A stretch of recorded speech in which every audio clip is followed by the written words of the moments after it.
Cette semaine, je vous montre un projet utile pour des chats. Il n'a pas marché du premier coup.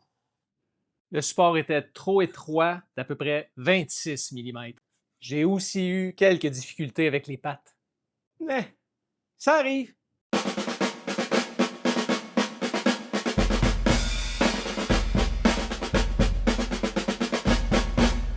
Donc, ce projet-là, c'est dans le fond un support pour surélever une espèce de dispositif de bol à chat, mais intelligent.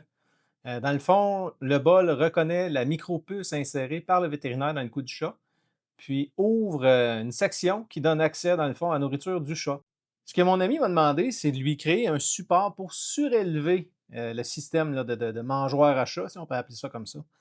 C'était un système que j'avais jamais vu. Donc, il m'a fourni, dans le fond, juste les pattes de la mangeoire en question. Donc, j'ai commencé par modéliser les espèces de patins, on va appeler ça comme ça, pour insérer les pattes. Donc, j'ai créé ces patins-là. Je suis curieux, si vous avez déjà modifié un objet ou patenté quelque chose pour un animal de compagnie à la maison, écrivez-le moi en commentaire. Je suis curieux de savoir c'était quoi que vous aviez modifié et comment vous l'avez modifié. Dans ce projet-là, au lieu d'imprimer le support avec des pattes intégrées, j'ai plutôt décidé d'imprimer des pattes complètement séparément du support. Question de réduire le temps d'impression, réduire aussi l'utilisation de support là, à l'impression. Pour les fixer, j'ai décidé de prendre des petits inserts comme ça. C'est des inserts qu'on va insérer à l'aide d'un fer à souder. On applique le fer sur l'insert, puis on laisse la chaleur se transférer dans l'insert qui va faire fondre le plastique et qui va aller s'installer doucement dans la pièce de plastique. Par contre, le problème que j'ai rencontré en utilisant le fer, même si j'essaie de le tenir très droit, euh, pour une raison que je ne m'explique pas encore, l'insert se déplaçait ou entrait un petit peu en angle, ce qui n'est vraiment pas idéal quand on veut fixer la pièce au support. Ça ne donne pas un beau fini, soit la patte était un peu croche ou était décentrée de où elle était censée être. On peut voir sur cette pièce-là, justement, que le petit insert s'est un peu déplacé. Ça laisse un espace de chaque côté du insert.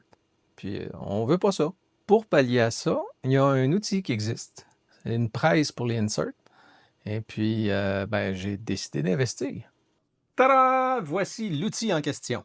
Dans le fond, c'est assez simple comme fonctionnement. C'est qu'il agit un peu le même principe qu'une drill sur colonne, une press drill.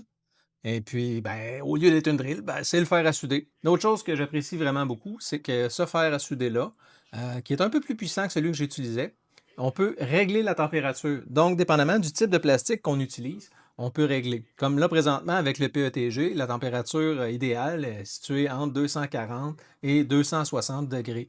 Donc, pour notre test, je l'ai placé à 250 degrés.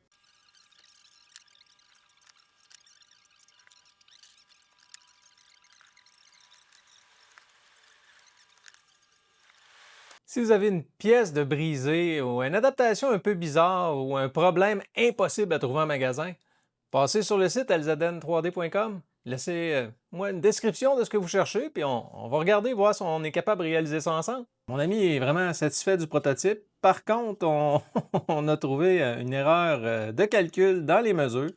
Pour une raison que je ne m'explique pas, je me suis trompé de 26 mm, ça veut dire presque 1 pouce. Donc, il faut retourner à la table à dessin et recommencer avec les bonnes mesures.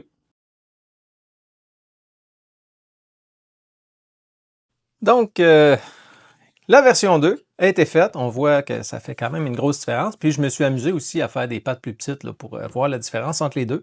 Mais cette fois-ci, si on ne s'est pas trompé dans nos mesures, ça devrait faire comme un gant. Donc, bien hâte de retourner chez mon ami pour aller tester ça. D'ailleurs, je vous ferai une petite vidéo courte là, pour vous montrer le résultat final, puis vous dire si les chats sont satisfaits du produit.